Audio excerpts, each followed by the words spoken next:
Students, మనం నిన్నటి క్లాస్లో మనం డిస్కస్ చేసుకున్న కాన్సెప్ట్ పారిశ్రామిక విధాన తీర్మానం 1948. ఈరోజు పారిశ్రామిక విధాన తీర్మానం 1956.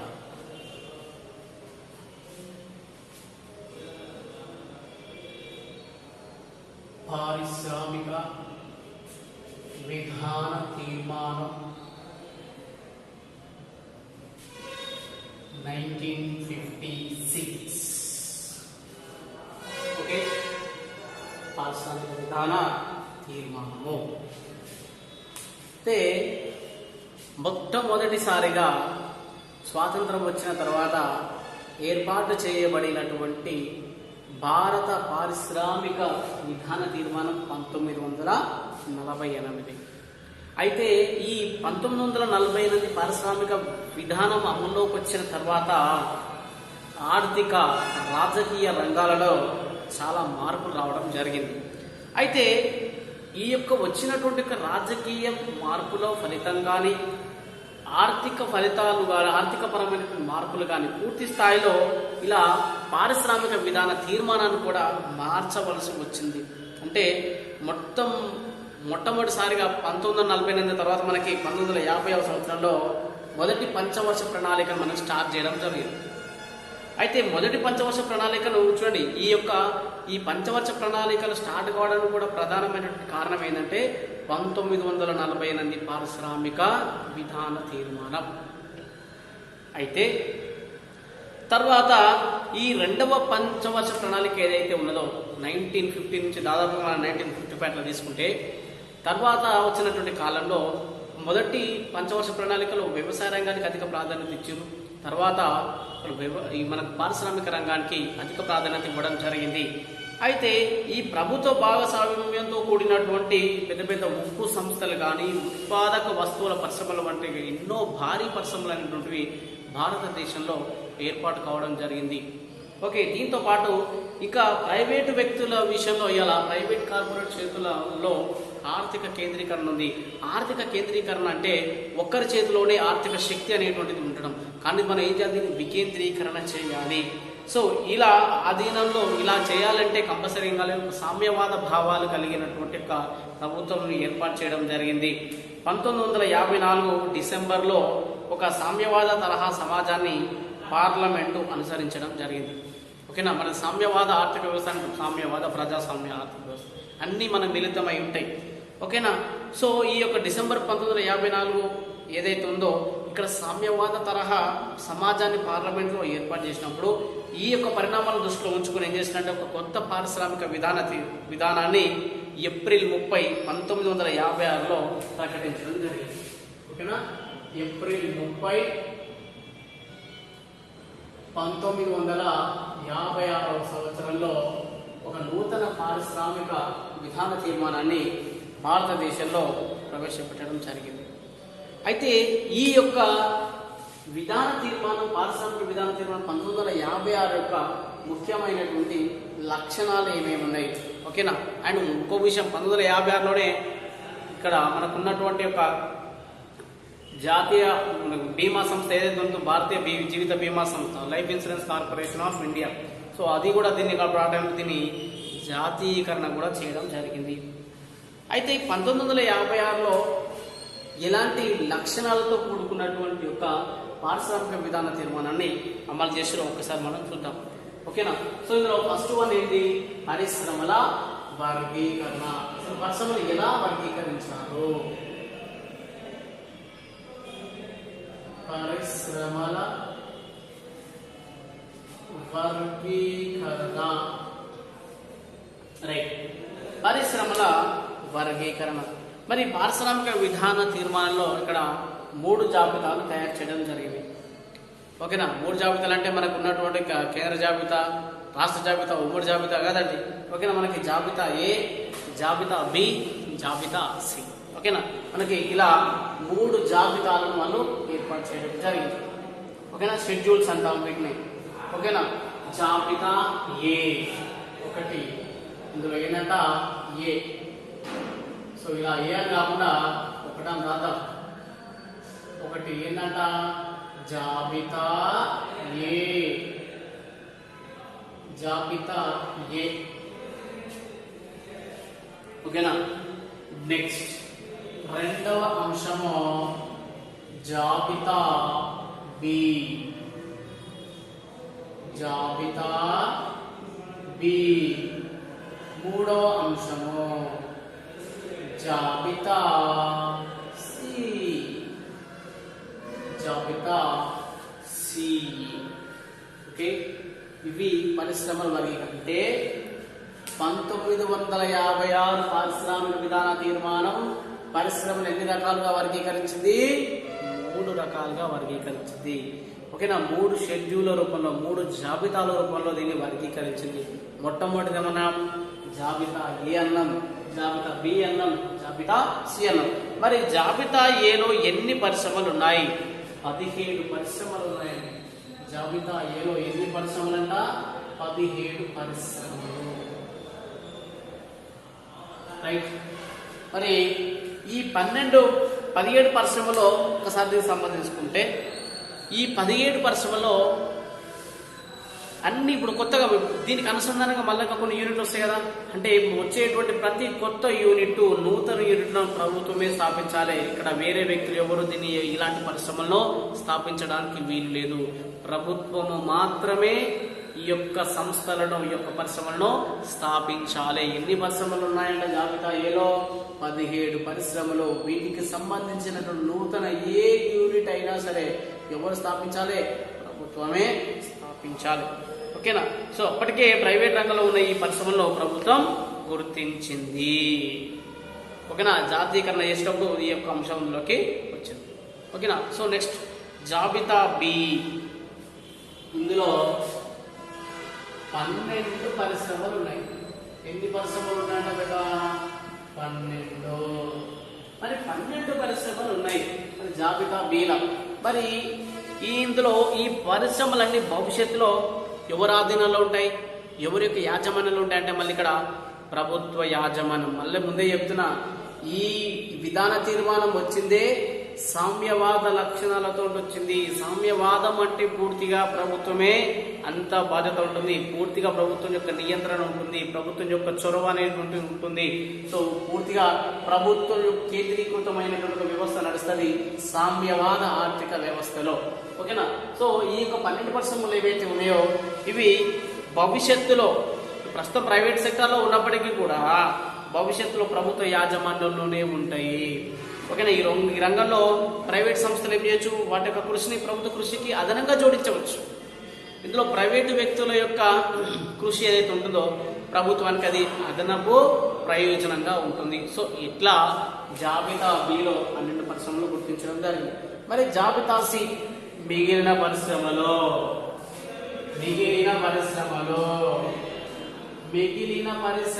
అంటే పూర్తిగా ఎవరి చేతిలో ఉంటాయి? పూర్తిగా టోటల్గా ఎవరు? ప్రైవేటు శక్తులు లేదా ప్రైవేటు పరమైన రైట్ మొత్తం కూడా అవి ప్రైవేట్ సంస్థలు, ప్రైవేట్ పరిశ్రమలు. 17% ఫస్ట్ ఏమన్నా ఇక్కడ ప్రభుత్వ ఆధీనంలో ఉండాలి. ఇవి వచ్చే కొత్త యూనిట్లు ఎవరు స్థాపించాలి? ప్రభుత్వం స్థాపించాలి. మరి జాబితా బిల్ ఏమన్నా 12% మనం గుర్తించినాం. సో ఈ 12% గుర్తించి ఏం చేసినామంటే భవిష్యత్తులో వీటి యొక్క యాజమాన్యం ప్రభుత్వం తీసుకుంటుంది. సో ఈ 2% వీలైన కూడా ఏవి? ప్రైవేట్ వ్యక్తులకు వదిలేసినవి. జాబితా సి పూర్తిగా ప్రైవేట్ రంగము, ఓకేనా. నెక్స్ట్ రెండో అంశం ప్రైవేటు రంగానికి సహాయం. సో ఇక్కడ ఏది చెప్తున్నామో నెక్స్ట్ దీంట్లో రెండో అంశం ఏంటంటే ప్రైవేటు రంగానికి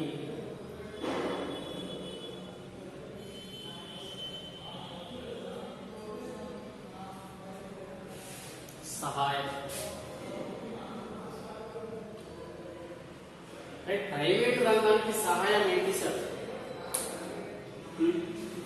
ప్రైవేటు రంగానికి సహాయం అన్నప్పుడు ఏమొస్తుంది ఇందులో అంటే పారిశ్రామిక విధాన తీర్మానం 1956 ప్రభుత్వ రంగానికి ప్రాధాన్యత ఇచ్చింది. అయినప్పటికీ కూడా ప్రైవేటు రంగానికి కూడా సముచితమైనటువంటి స్థానం కల్పించింది. ఓకేనా. ప్రైవేట్ రంగంలో ఉన్నటువంటి కొన్ని పరిశ్రమలకు కానీ సహకార సంస్థలకు కానీ ఆర్థిక సహాయాన్ని అందజేయడానికి ప్రభుత్వము విత్త సంస్థలను విస్తరిస్తుందని మరియు వాటిని బలోపేతం చేస్తుందని ఈ విధానం తెలియజేస్తుంది. అంటే అర్థం ఏంటిది? ఒకవేళ పూర్తిస్థాయిలో ప్రైవేటు వ్యక్తులు అక్కడ పరిశ్రమలు నిర్వహిస్తున్నప్పటికీ కూడా వారి యొక్క భవిష్యత్ అవసరాల్లో ఏమైనా విత్త అవసరాలు వచ్చినప్పుడు ఫైనాన్షియల్గా ఆర్థిక పరమైనటువంటి సహాయ సహకారాలు అందించాలన్నప్పుడు ప్రభుత్వము విత్త సంస్థల ద్వారా ప్రైవేటు వ్యక్తులకి ఆర్థిక సహాయాన్ని అందిస్తుంది. ఓకేనా. ముఖ్యంగా ఈ యొక్క ప్రైవేటు రంగంని మరింత బలోపేతం చేయడానికి రైట్ దీంట్లో ఆశించినటువంటి ఫలితాలను సాధించడానికి ఇక్కడ ప్రైవేట్ రంగాన్ని సాయం చేయడం కోసం ఇక్కడ విద్యుత్ శక్తి కానీ రవాణా కానీ ఏవైతే అవస్థాపన సౌకర్యాలుగా చెప్పబడుతున్నాయో ప్రతి ఒక్క అవస్థాపన సౌకర్యాన్ని ప్రైవేటు రంగానికి ప్రభుత్వమే ఇక్కడ వాళ్ళకు సౌకర్యాలు కల్పించి వారి యొక్క సంస్థలను బలోపేతం చేయడం జరిగింది. సో ఇది రెండవ లక్షణం. మరి మూడవ అంశం ఏమన్నాడు? కుటీర మరియు చిన్న తరహా పరిశ్రమల పాత్ర విస్తరణ. కుటీర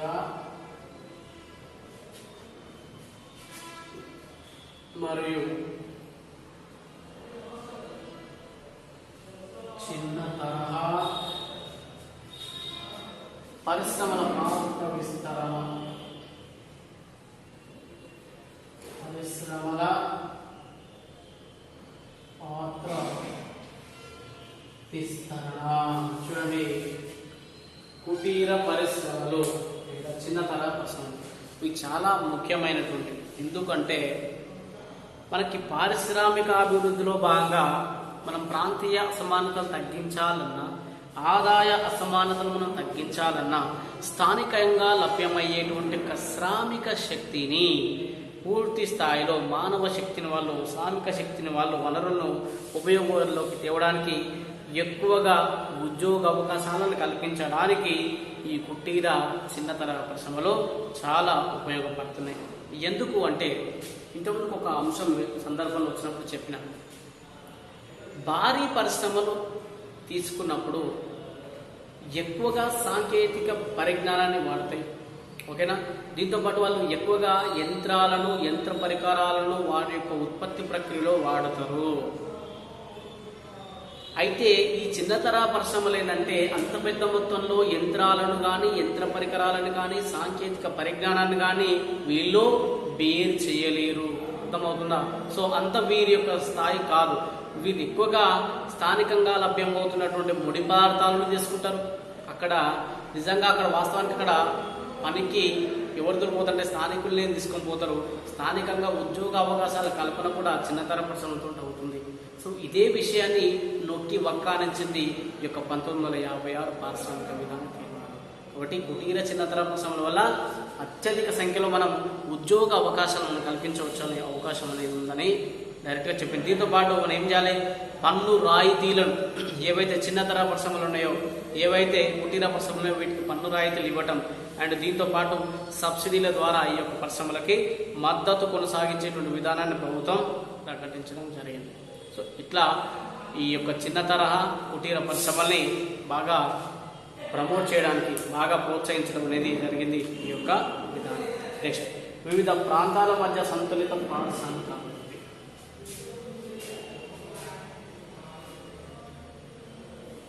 వివిధ ప్రాంతాల మధ్య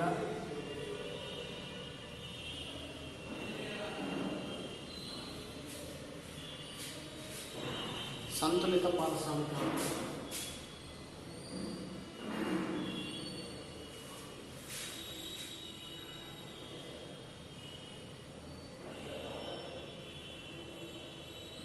ఓకే, ఒకసారి చెప్పండి.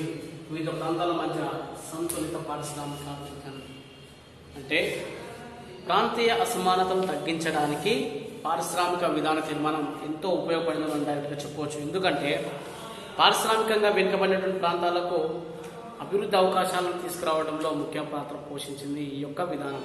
ఎందుకంటే ప్రభుత్వం ఇక్కడ గ్రామీణ ప్రాంతాల్లో కానీ పారిశ్రామికంగా వెనుకబడినటువంటి ప్రాంతాల్లో కానీ అక్కడ అవస్థాపన సౌకర్యాలు కల్పించడం ద్వారా అక్కడ కొత్తగా పారిశ్రామికీకరణ జరిగింది. ఈ పారిశ్రామికీకరణ ద్వారా అక్కడ ఉన్నటువంటి స్థానికంగా వారికి ఉద్యోగం లభించింది, ఆదాయ అసమానతలు తగ్గిపోతాయి, ఆర్థిక శక్తి కేంద్రీకరణ నుంచి అదే వికేంద్రీకరణ వైపు వెళ్తుంది. సో ఇట్లా వెనుకబడినటువంటి ప్రాంతాల్లో ఎక్కువగా ప్రభుత్వ రంగ పరిశ్రమలు స్థాపించడంతో పాటు ఒకవేళ ప్రైవేటు వ్యక్తులు కనుక అక్కడ స్థాపిస్తే వారికి పన్ను రాయితీలను, సబ్సిడీలను, ఇలాంటి ఒక ప్రోత్సాహకాలను వెనుకబడిన ప్రాంతాల్లో పరిశ్రమలు స్థాపించేటువంటి వ్యవస్థాపకులకు ఇక్కడ ప్రభుత్వం అనేది ప్రకటించింది. చూడండి, వెనుకబడినటువంటి ప్రాంతాల్లో ఉన్నటువంటి ఒక పరిశ్రమలకి ఇవన్నీ వెసులుబాట్లు వాళ్ళకి కల్పించడం. సో దీనివల్ల ఏమవుతుంది, దీనివల్ల వచ్చేటువంటి రిజల్ట్ ఏముంది సార్? సో దీని వచ్చేటువంటి రిజల్ట్ ఏం లేదు సార్ అంటే, ముఖ్యంగా వెనుకబడిన ప్రాంతాల్లో ఎవరైతే పరిశ్రమలు స్థాపిస్తారో వారికి అదనంగా వాళ్ళకి మంచి మంచి పన్ను రాయితీలు ఇవ్వడం, రైట్, దీంతో పాటు మంచి సబ్సిడీల రూపంలో వాళ్ళకి ఇన్పుట్స్ అనేటువంటివి అందించడం. సో దీనివల్ల ఏమవుతుంది, అక్కడ స్థాపించిన వారికి బెనిఫిట్ అవుతుంది, అక్కడ స్థాపించడం వల్ల అక్కడ ఉన్నటువంటి స్థానికులకు కూడా ఉపయోగపడుతుంది. సో ఇట్లా రెండు రకాలుగా ఒక ఉపయోగమైనటువంటి ఉంది. కాబట్టి ఇట్లా ఈ యొక్క సంతులిత పారిశ్రామిక అభివృద్ధి సైడ్ ఈ యొక్క పారిశ్రామిక విధాన నిర్మాణం తీసుకెళ్ళడం జరిగింది. నెక్స్ట్, విదేశీ మూలధనం పాత్ర. విదేశీ మూలధన పాత్ర.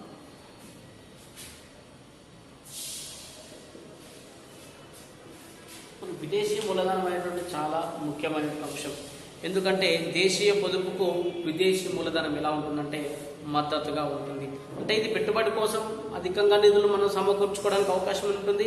దీంతోపాటు మనకి విదేశీ వ్యాపార చెల్లింపుల శేషం పైన ఒత్తిడిని తగ్గించే అవకాశం అనేది ఉంటుంది. ఎందుకంటే మనం బహిర్గత రుణాలు కూడా మనం తీసుకొని ఉంటాం, ఓకేనా.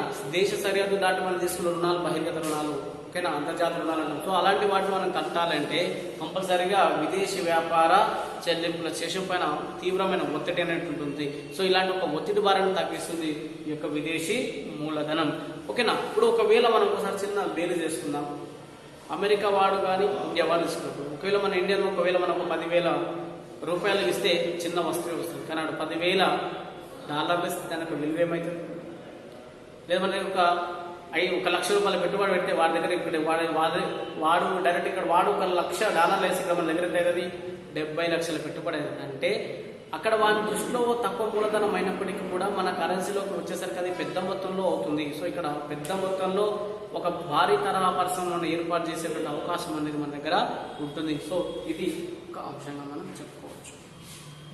సో కాబట్టి మూలధనం, దీనివల్ల మూలధనం దేశంలోకి రావడం దేశం స్వాగతించింది. కానీ సంస్థల్లో ప్రధాన వాటా, నిర్వహణ, యాజమాన్యం, నియంత్రణ మాత్రం భారతీయుల చేతుల్లోనే ఉండాలని చెప్పడం జరిగింది. సో చూడండి ఒకసారి, అంటే దేశం యొక్క సార్వభౌమత్వాన్ని ఇక్కడ రక్షిస్తూనే విదేశీ మూలధనాన్ని కూడా మన వాళ్ళు స్వాగతించడం జరిగింది. ఈ యొక్క 1956 పారిశ్రామిక నిర్మాణం. తర్వాత నిర్వహణ సాంకేతికాలు.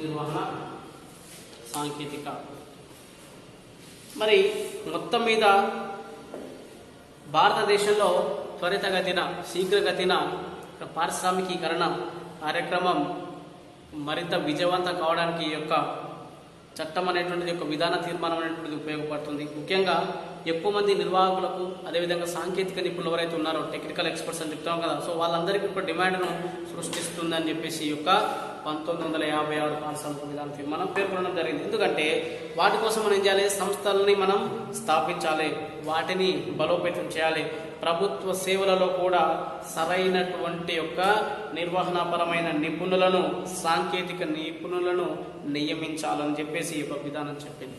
ఎందుకంటే ప్రభుత్వపరమైనటువంటి సంస్థల్లో కూడా జవాబుదారీతనం కావాలి, రిలయబిలిటీ అంటాం. సో ఇట్లాంటి ఒక రిలయబిలిటీ అనేటువంటిది వాళ్ళు రావాలి అంటే తప్పనిసరిగా ఇక్కడ సాంకేతిక అభివృద్ధిని, సాంకేతికతను మనం జోడించినప్పుడు ఇక్కడ ఏవైతే ప్రభుత్వకు సంబంధించినటువంటి కార్యకలాపాలకు సంబంధించినటువంటి ఏవైతే వీటిలో జాప్యం అనేది జరగదు. సో ఇలా జాప్యం జరగకుండా సాంకేతికతను జోడించి ఇటు ఉన్నటువంటి ప్రభుత్వం మరియు ప్రైవేట్ సంస్థల్లో సాంకేతిక పరిజ్ఞానాన్ని విరిగా వాడాలని చెప్పింది. నెక్స్ట్ శ్రామికులకు ప్రోత్సాహకాలు.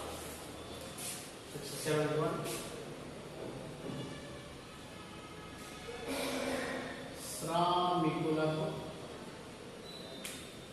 ప్రోత్సాహకాలు.